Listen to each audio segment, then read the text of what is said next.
Good morning, friends. Welcome to the online classes of RRB Group of Schools.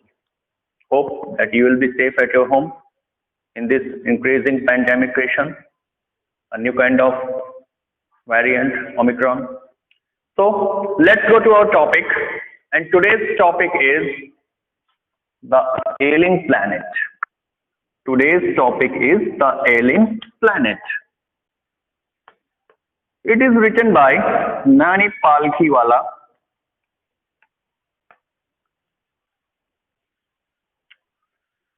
Nani Palkhiwala was an expert writer about taxation and judiciary. And in this creation, the writer tells that the earth is a living organism in itself, and he also describes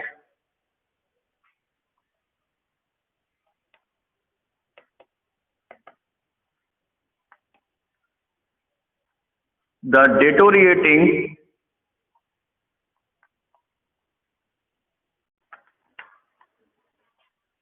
elements.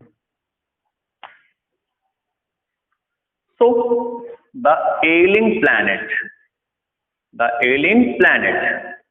Writer ने इस planet को यानी धरती को ailing planet कहा है, रोगी ग्रह। क्यों? We are responsible to make it ailing condition. इसे हम रोगी जैसे परिस्थितियों में ले जाने के लिए सबसे ज्यादा रिस्पॉन्सिबल हैं। ऐसा क्यों है? ऐसा इसलिए human needs are infinite but natural resources are limited.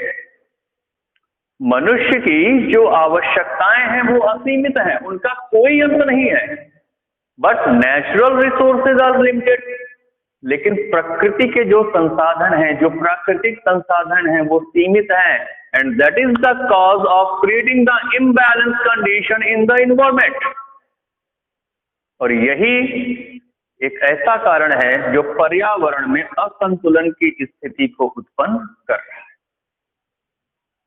There are four main biological systems on this planet, and they are fisheries, forests, grassland, cropland. They not only provide us our food, but also they available raw material for the industry. इस धरती पर, इस planet पर चार प्रमुख जैव प्रणालियां हैं।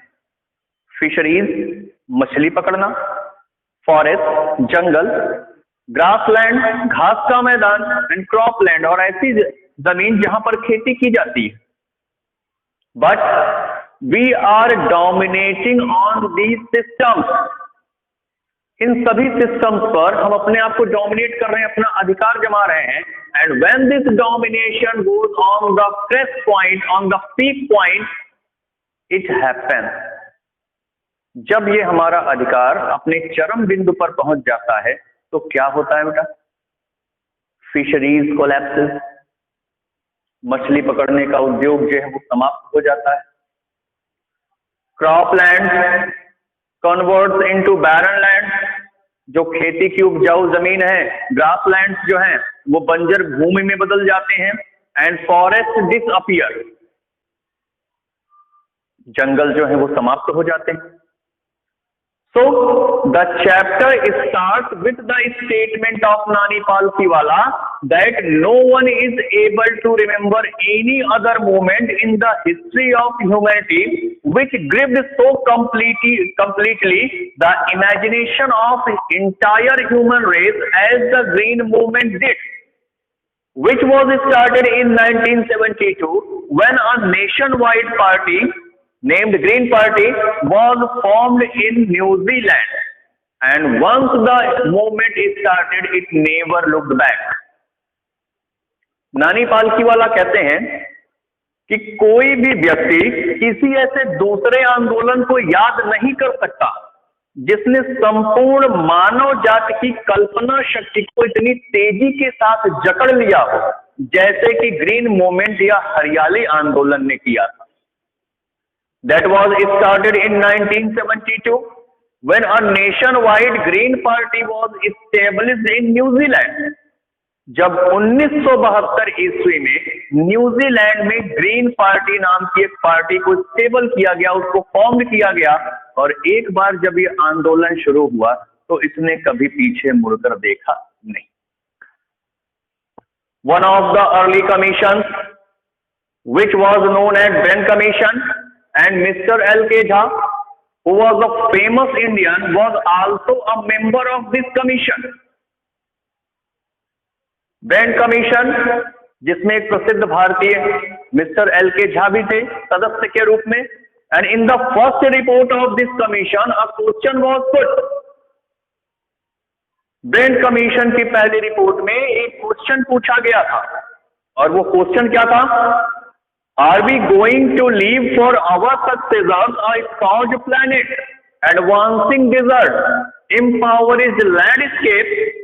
impoverished landscapes and ailing atmosphere.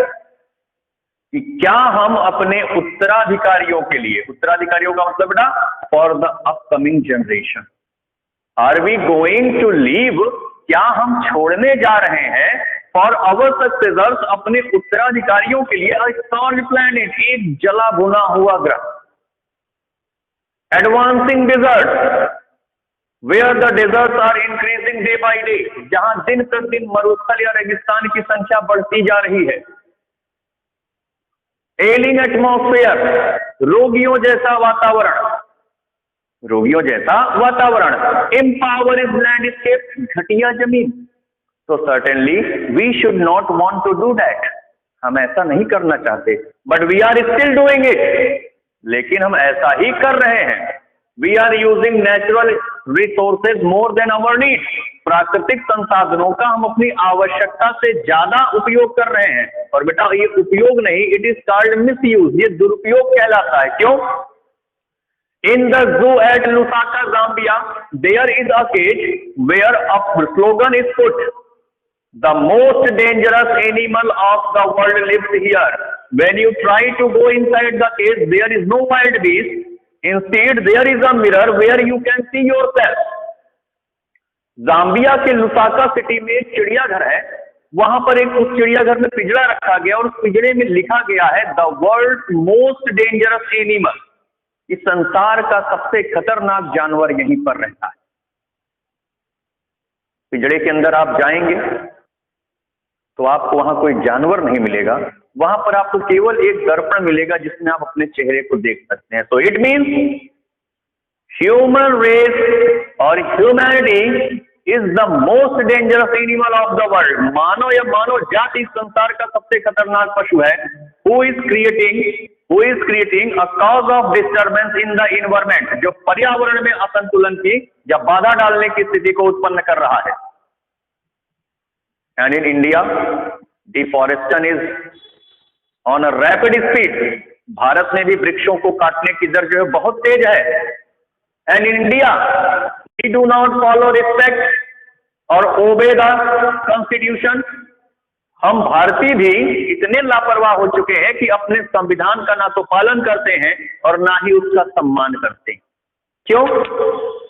In article 40A it is mentioned that the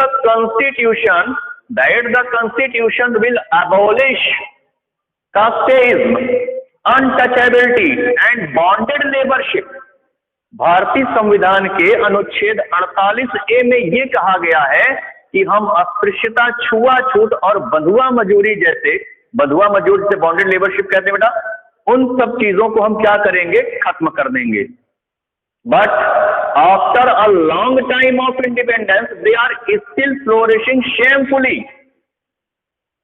स्वतंत्रता के इतने समय के बाद भी ये सब चीजें शर्मनाक तरीके से हमारे देश में फल फूल रही. So it reveals the fact that we are not a good trustee of this planet.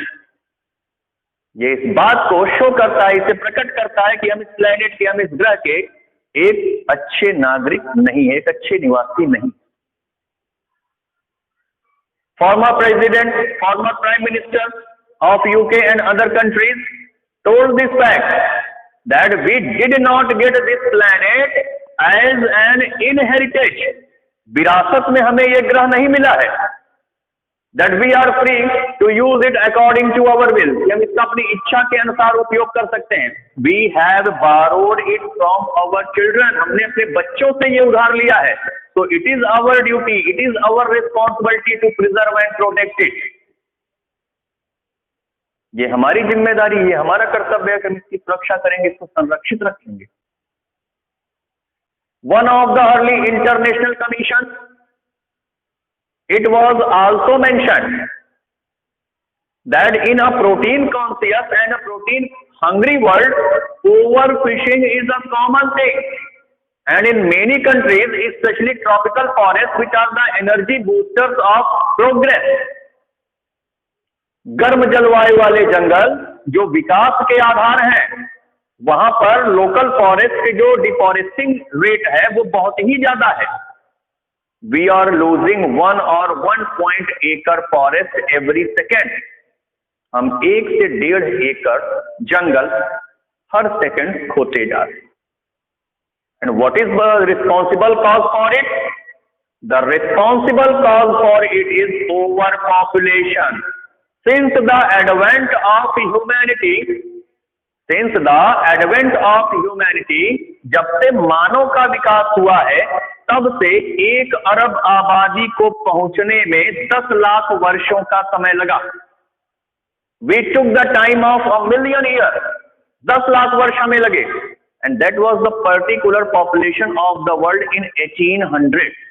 सन 1800 के लगभग में सारे विश्व की आबादी इतनी थी। और अब क्या है बेटा? Only the population of India is above than 100 crore. 130 crore की आबादी आज केवल भारत में है। And if we put together the population of Africa and South America, अगर हम अफ्रीका अमेरिका की आबादी को एक साथ कर दें तो उससे भी ज्यादा है हम। We are producing an Australia every year. हर साल हमारे यहाँ एक ऑस्ट्रेलिया के बराबर जनसंख्या क्या करती है? जन्म लेती है। One who is familiar with the conditions of this country, he can't hope that a hope will be generated in the hunger hutments of Indians. जो भी व्यक्ति भारत के पर्यावरण से परिचित है, वो इस बात की बिल्कुल भी आशा नहीं करेगा कि यहाँ के प्राणियों का जो लिविंग स्टैंडर्ड है, जो उनकी जीवन शैली है, वहां पर आशा तब तक पनप नहीं सकती जब तक भूख से भरी हुई उनकी झोपड़ियों में बच्चे सोते रहेंगे। The rich get richer, the poor get poorer. धनी लोग धनी होते जा रहे हैं और गरीब गरीब होते जा रहे हैं। क्यों? Because the rich are able to use the natural resources while the poor are deprived from it. धनी लोगों के पास इस नेचुरल रिसोर्सेज को यूज करने के संसाधन मौजूद हैं और गरीब इस सुविधाओं से वंचित हैं। तो they are only producing generation, वो केवल बच्चों को बर्थ देते जा रहे हैं। एंड रिप्रोडक्टिविटी, जो प्रजनन दर होती है, it falls when development happens. विकास जब होता है तो उस समय प्रजनन दर कम हो जाती, तो it is known as the best contraceptive. And we should follow, we should apply family planning in India. So, what we want to say, what does the writer want to say in this chapter? The writer wants to say in this chapter that we are not the master of this planet. हम इस ग्रह के मालिक नहीं हैं। The earth is a living organism in itself. It has its personal metabolic needs. पृथ्वी अपने आप में एक जीती जागती संरचना है। इसकी अपनी जीवन संबंधी भी कुछ आवश्यकताएं हैं, इसकी अपनी पोषण संबंधी भी कुछ आवश्यकताएं हैं। We are the tiny parts of this enormous creation. हम इस बड़ी सी संरचना के केवल छोटे छोटे टुकड़े हैं। And so it is our duty and it is our responsibility to protect and preserve it. इसलिए हमारी ये जिम्मेदारी है, हमारा ये कर्तव्य है कि हम इसकी सुरक्षा करें और इसको संरक्षित करें। And as a form of good trustee we should also preserve the heritage of natural resources for the upcoming generation. Why? Because we have not inherited this planet from our forefathers, from our ancestors. we have borrowed it from our successors, from the upcoming generation. इसकी सुरक्षा करना, इसको संरक्षित करना क्यों आवश्यक है? क्योंकि हमने अपने पूर्वजों से इसे विरासत में नहीं पाया है, हम आने वाली पीढ़ियों से, आने वाली जनरेशन से, अपकमिंग जनरेशन से हमने इसको उधार लिया है। इसलिए उनके लिए हमें क्या करना है? इसको सुरक्षित और संरक्षित रखना है। और कैसे? By applying the sustainable development. Sustainable development क्या है? The development which fulfils the necessity of present generation as well as the need of future generation without creating any disturbance in natural resources which will be needed by the future generation. Sustainable development क्या है बेटा? Sustainable development is a kind of development which fulfills the necessity of present generation. Sustainable development एक ऐसा विकास है, स्थायी रखने योग्य विकास कहते हैं इसको हम हिंदी में। ये एक ऐसा विकास है जो वर्तमान पीढ़ी की आवश्यकताओं के साथ साथ आने वाली पीढ़ियों की भी आवश्यकताओं को पूरा कर सकता है। और कैसे? Without creating any disturbance in natural resources. वो प्राकृतिक संसाधनों में कोई भी बाधा, कोई भी व्यवधान उत्पन्न नहीं करता है। और क्यों नहीं करता?